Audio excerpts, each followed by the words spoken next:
Between 2025 and 2027, the world's largest tech companies are committed to spending $1.15 trillion on hyperscale data centers.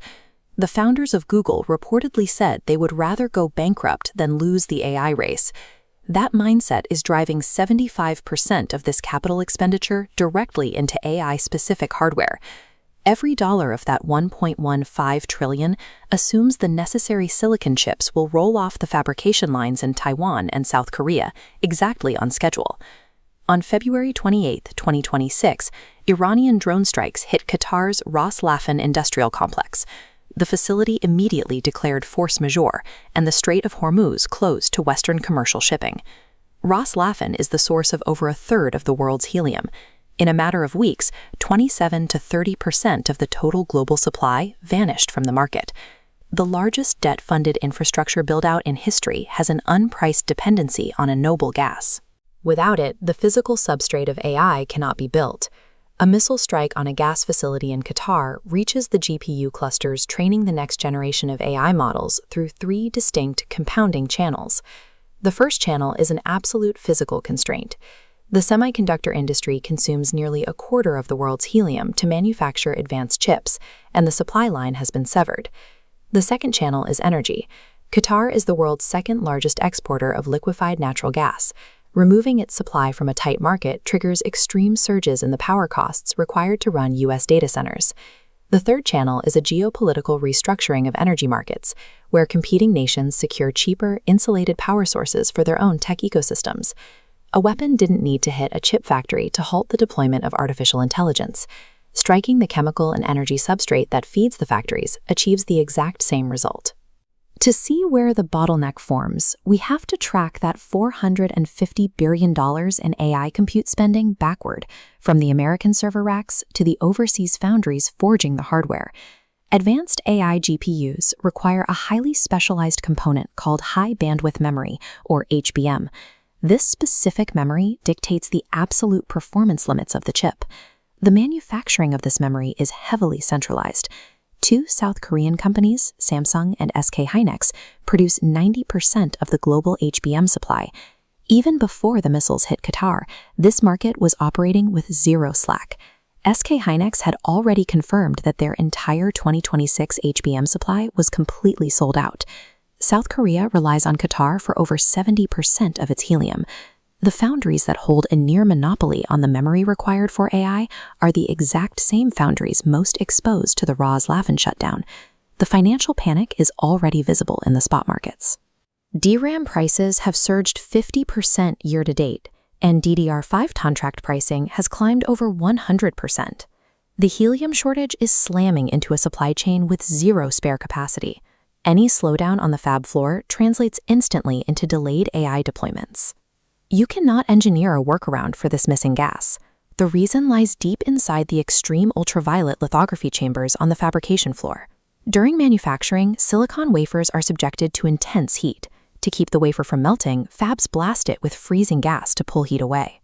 Helium's thermal conductivity is 6 times higher than nitrogen's, rapidly drawing heat away to maintain production speeds. Crucially, as an inert noble gas, it won't react chemically with anything inside the vacuum chamber, preventing contamination of the microscopic circuits. These parameters are dictated by the laws of thermodynamics and chemistry. There is no substitute gas, and no amount of hyperscaler capital expenditure can buy a workaround to physics. This timeline chart maps the incoming bottleneck.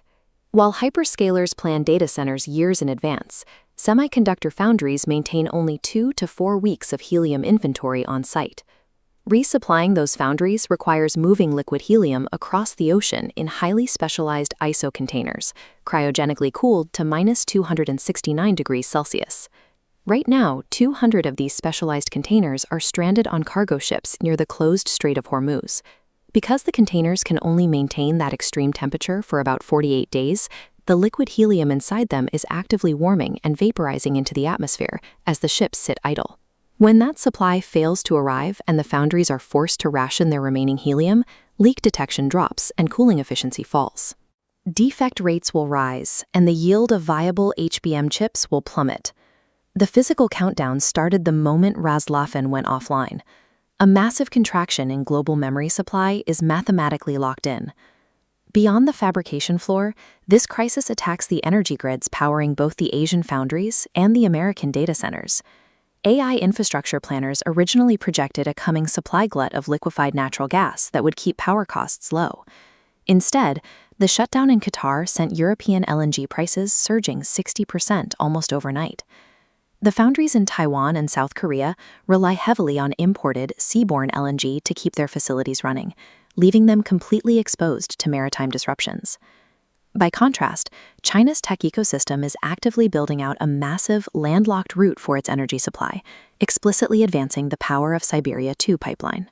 Pumping gas directly overland from Russia provides energy that is approximately 33% cheaper than the contracted LNG relied upon by Western allies.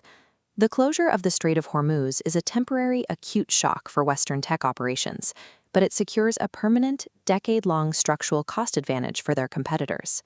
Industry optimists point to new helium recycling and purification facilities opening in Taiwan as a potential fix. Recycling recovers only a small fraction of the gas used in fab processes.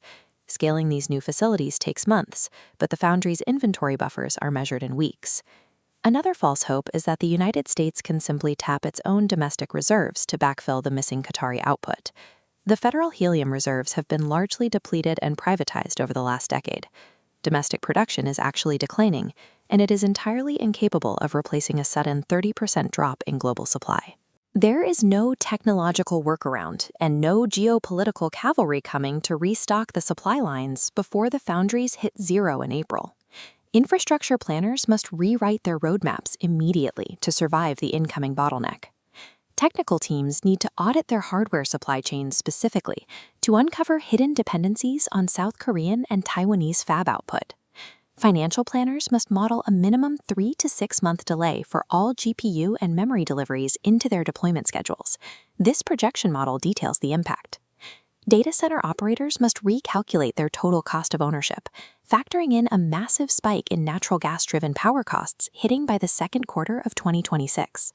The trillion-dollar assumption of infinite digital scaling has collided with reality. The future of artificial intelligence is hard-capped by the finite, vaporizing limits of its physical substrate. Update your plan.